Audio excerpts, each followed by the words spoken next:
Fresh Morning. La Fresh Morning. Sur les 104.5 Urban FM, on est avec Jean-Paul. Jean-Paul, bonjour. Bonjour la fraîche. Comment tu as passé le week-end?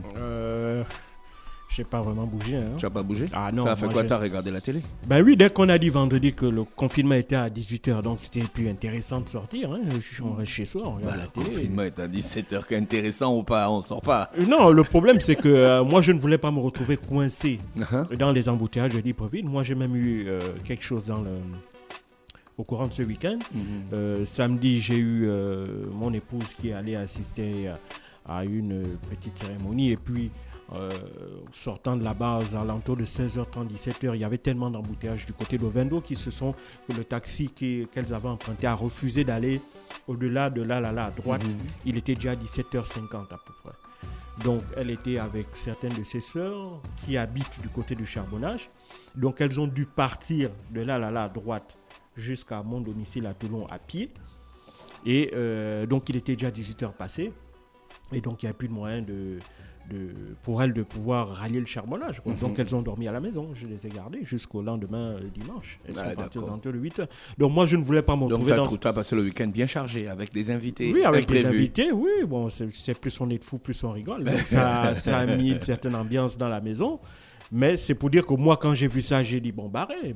Il est hors de question que je sorte de chez moi pour, en plus, après me retrouver coincé. Et en plus, il y a plein d'images qui circulent dans les réseaux sociaux qui montraient des embouteillages au PK12, à Rio, au Charbonnage, au lycée d'État, à Ovendo. Donc, moi, j'ai décidé opté pour rester en casa. Ah oui, je suis resté à la maison. Donc, tu as regardé la télé, un film, un document ou bien l'actualité? Bon, essentiellement l'actualité, même si celle-ci était...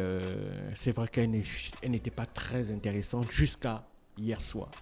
Et c'est justement ce dont je vais parler ce matin. C'est le fait que Mediapart, qui est un célèbre média en ligne français, a publié un article dans lequel ils disent qu'en fait, ils publient un document dans lequel dans lequel les autorités françaises à l'époque de 1994, on est en juillet 1994, on est à la fin du génocide rwandais, et on a retrouvé un télégramme qui est signé de M. Bernard Hémier, qui était à l'époque le conseiller d'Alain Juppé, qui était à l'époque ministre des Affaires étrangères, Alain Juppé qui est actuellement membre de la Cour constitutionnelle française.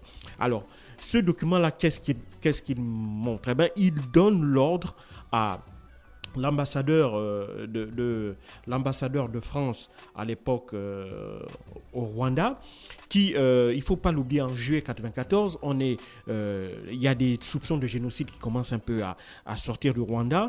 Et puis, on est aussi en pleine opération militaire, l'opération turquoise.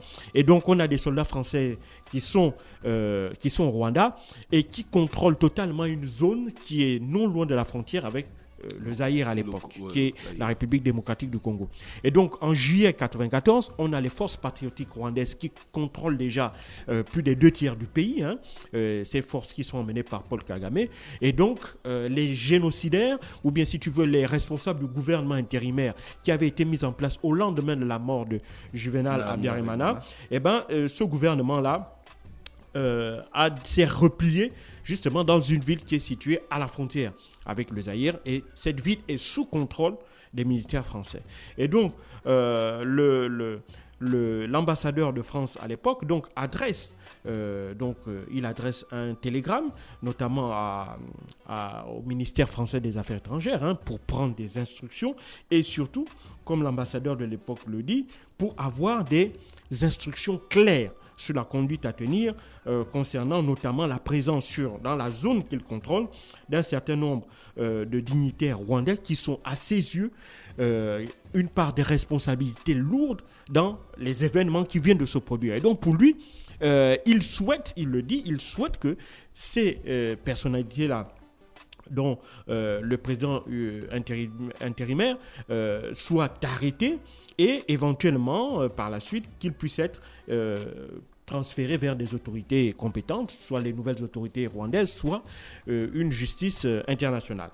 Et donc, il demande ces instructions claires-là, c'est l'ambassadeur Gérard, et donc, lui, il adresse ce mail-là parce que, évidemment, parmi ces personnalités, comme je l'ai dit, il y a Théodore Sindikubwabo, qui était le président par intérim du Rwanda, parce qu'il était, au moment où Juvenal Habyarimana décède, il était président de l'Assemblée nationale et conformément à la constitution rwandaise de l'époque, c'est lui qui devient le président par intérim. Alors, Théodore Sindikubwabo est très intéressant parce que lui, une fois qu'il prend ses fonctions, qu'est-ce qu'il fait?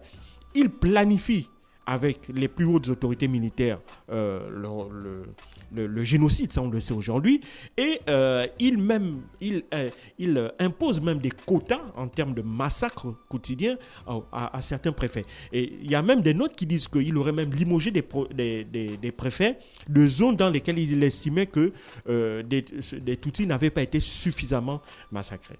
Et donc, évidemment, lui terminera d'une manière un peu tragique en 1998 dans des conditions encore non élucidées, mais lui et un certain nombre de ses proches sont en juillet 1994 encore au Rwanda, dans la zone qui est contrôlée par la France. Et donc l'ambassadeur Yannick Gérard, qui est ambassadeur de France au Rwanda à l'époque, et qui dirige également l'opération turquoise, donc demande à Alain Juppé des instructions, parce que c'est son chef direct.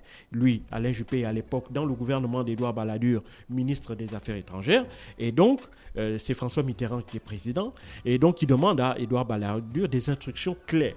Et donc Édouard Balladur va lui répondre dans un câble indirectement par l'entremise de son conseiller qui est M. Émier, qui est l'actuel directeur général des services extérieurs, donc l'un des bureaux de renseignement en France. Celui-ci lui dit de laisser partir les génocidaires.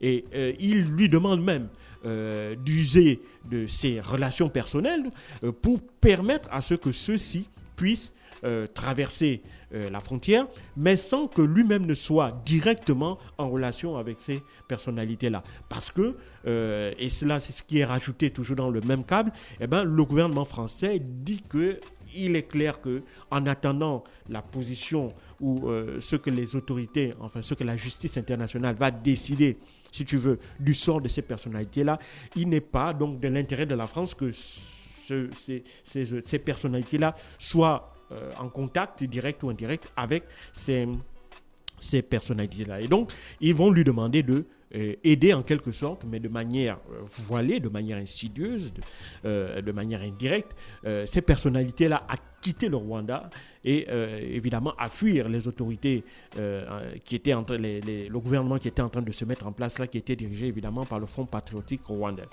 Et donc, ce document-là est extrêmement important parce que depuis 25 ans, le génocide rwandais est une affaire qui pollue non seulement, si tu veux, la politique française sur le rôle que la France a réellement eu dans cette affaire-là, et surtout aussi qui pollue énormément les relations entre la France et le Rwanda. Il faut savoir que pour les autorités rwandaises actuelles, elles n'ont jamais changé d'argumentaire concernant le rôle de la France. Pour elles, la France a bel et bien joué un rôle direct dans le génocide en apportant un appui notamment aux autorités rwandaises, un appui non pas sur le plan financier ou sur le plan des armes, non, mais sur le plan que, évidemment, sur un plan financier, elles ont aidé financièrement les autorités rwandaises et surtout, elles ont, selon toujours les autorités rwandaises, elles ont joué un rôle, notamment à travers l'opération turquoise, à, d'une part, aider les génocidaires, donc les membres du gouvernement, à s'enfuir, et deuxièmement, à essayer d'effacer toute trace de génocide afin qu'elle ne soit pas incriminée sur le plan judiciaire. Et donc ça a toujours été la position des autorités rwandaises, et donc elles estiment que la France a une responsabilité directe dans les événements de génocide au Rwanda entre avril et juillet 1994. Il ne faut pas l'oublier, l'ONU estime qu'entre 800 000 et 1 million de Tutsis, qui constituent la minorité ethnique du Rwanda, avaient été massacrés en à peu près 90 jours. Et donc, pour les autorités rwandaises actuelles, la France donc, a une part de responsabilité. Mais pour la France, évidemment, elle s'est toujours cantonnée dans une position en disant qu'elle n'avait absolument rien à voir avec le génocide rwandais. Elle a même accusé les autorités rwandaises d'être les déclencheurs du génocide, notamment à travers la mort du président Juvenal Habyarimana. C'est parce que son avion avait été abattu le 6 avril 1994, au moment où il atterrissait dans un aéroport militaire de Kigali. C'est cet événement-là qui a déclenché 2 jours plus tard les premiers massacres et évidemment le génocide en lui-même. Et donc, pour les autorités françaises qui ont toujours accusé le Fonds patriotique rwandais d'être le responsable indirect du génocide et qu'elles n'ont pas évidemment eu de rôle. Mais sauf que évidemment ce télégramme-là vient tout jeter à l'eau et il constitue en quelque sorte pour les historiens le chaînon manquant qui prouve là que au moment des événements en avril, mai, juin jusqu'en juillet 1994, la France savait ce qui se passait. Elle savait qu'il y avait un massacre, notamment envers la minorité Tutsi organisée par les autorités Tutsi autour de l'époque. D'une part, elle savait que, évidemment, qui étaient les génocidaires, qui étaient les donneurs d'ordre, elle connaissait qui étaient les exécutants. Et troisièmement, la France a joué un rôle dans, évidemment, l'exfiltration et le fait que certains responsables du génocide se soient toujours pu se soustraire à la justice internationale.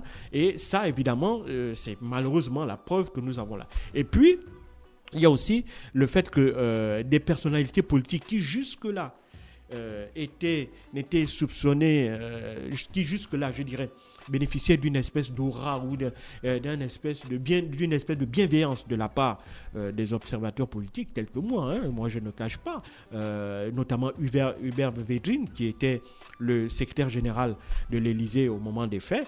C'est une personnalité incontournable pour ceux qui s'intéressent aux questions de géopolitique et de géostratégie internationale. Hubert Védrine, on a retrouvé également un câble dans lequel qu'il adresse notamment à l'ambassadeur français à l'époque en leur disant que évidemment il fallait non seulement essayer de brouiller les cartes sur le terrain, mais en plus il fallait activer un certain nombre de lobbies en faisant jouer des intellectuels, en faisant jouer des personnalités politiques et autres qui viendraient en quelque sorte dans les médias essayer de montrer que la France, évidemment, est auprès de la communauté internationale et auprès de la minorité Tutsi qui a subi ce génocide-là, et la France qui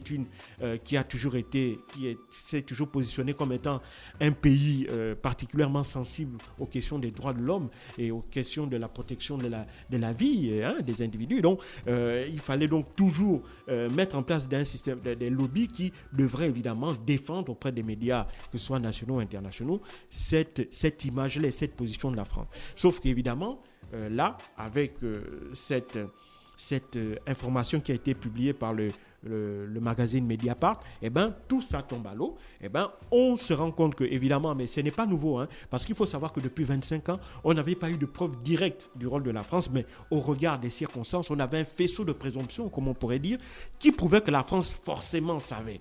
Mais comme on n'avait pas encore de preuve directe, et là, évidemment, ce télégramme-là, qui a été obtenu par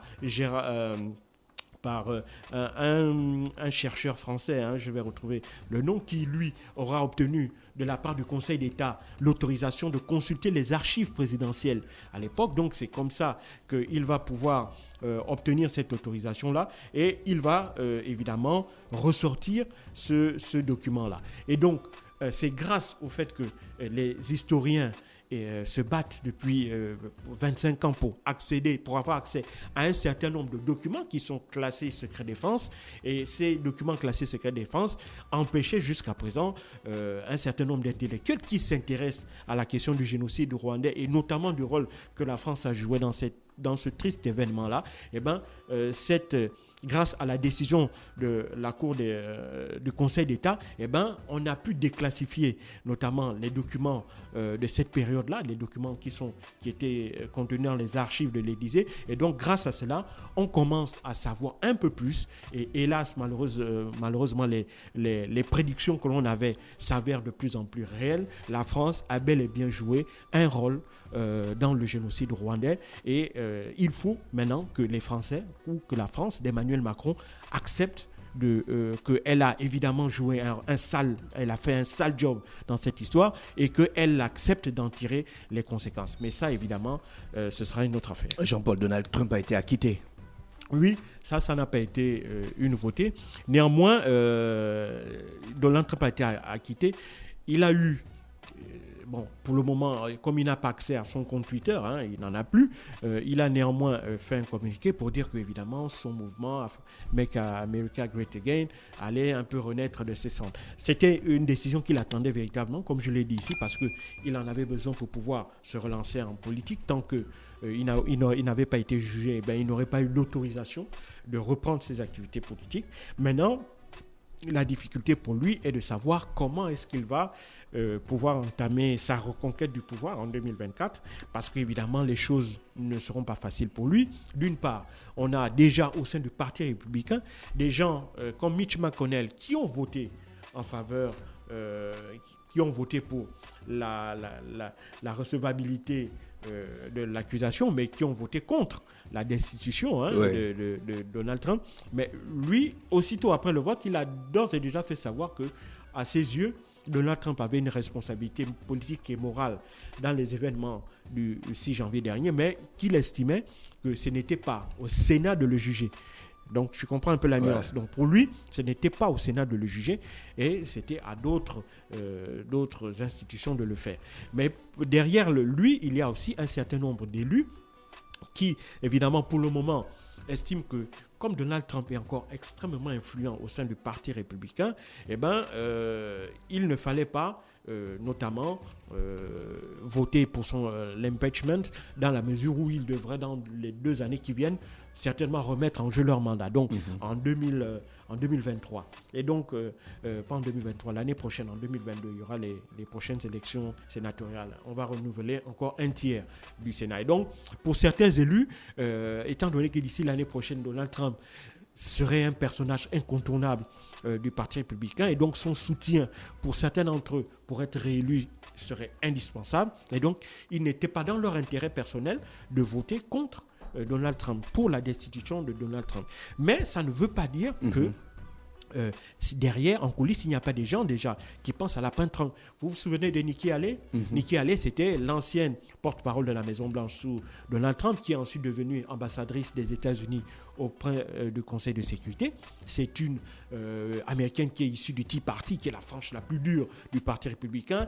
Elle était l'un des premiers soutiens de Donald Trump. Et Nikki Haley, qui est une personnalité maintenant, une étoile montante du Parti républicain, elle a d'ores et déjà fait savoir qu'en raison des événements du 6 janvier dernier dans lesquels Donald Trump a une part de responsabilité, il n'est donc plus possible pour elle de continuer à soutenir Donald Trump et qu'il était temps pour elle de prendre son chemin à elle, sa propre voie. Alors donc ça veut donc dire qu'elle aussi, elle décide elle a des velléités. Et donc elle n'est pas la seule, il y a plein d'autres de personnalités, soit qui ont coupé les ponts comme Mitch McConnell, qui estime que il a voté certes pour il a voté contre l'impeachment, mais sur un plan politique et moral, il n'a plus rien à voir avec Donald Trump. Et donc, il y a d'autres personnalités derrière qui se disent qu'il faut non seulement se débarrasser de Trump, mais comment aussi faire pour se débarrasser du trumpisme, cette idéologie particulièrement nationaliste qui est très proche des milieux de l'extrême droite, qui est ultra conservatrice.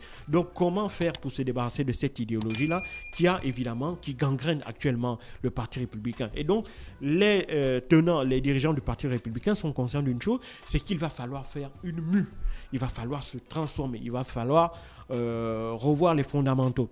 Certains d'entre eux avaient même, à un certain moment, certains des militants qui ont quitté le Parti républicain parce qu'ils n'acceptaient pas le fait que Donald Trump n'ait pas été réélu et qu'à leurs yeux, le Parti républicain n'est pas suffisamment fait pour cela. Et donc, Donald Trump, dans un premier temps, avait pensé pouvoir créer son propre parti politique, mais il s'est très vite résigné à cette hypothèse, dans la mesure où le bicéphalisme politique est particulièrement bien ancré aux États-Unis, et donc il est difficile pour un homme politique de pouvoir émerger sur le plan national en dehors de ces deux mastodontes que constituent le Parti démocrate et le Parti républicain. Okay. Donc ça, évidemment, ce n'est pas possible. Donc Donald Trump, lui, pour le moment, il continue à réfléchir certainement sur sa stratégie. Pour cela, il sait qu'il dispose encore d'un très fort soutien populaire au sein de la base électorale du Parti républicain. Et donc, cela constitue pour lui une espèce de monnaie d'échange très forte. Et donc, il va absolument peser sur ça pour continuer à garder la même mise sur le Parti républicain, parce que sans ce Parti républicain, il n'y aura pas de possibilité d'un éventuel retour en 2024. Merci Jean-Paul qui revenait donc sur l'actualité internationale ce matin sur les 104.5 Urban FM, la station urbaine dans l'UDA Fresh Morning. Restez connectés. That Fresh Morning.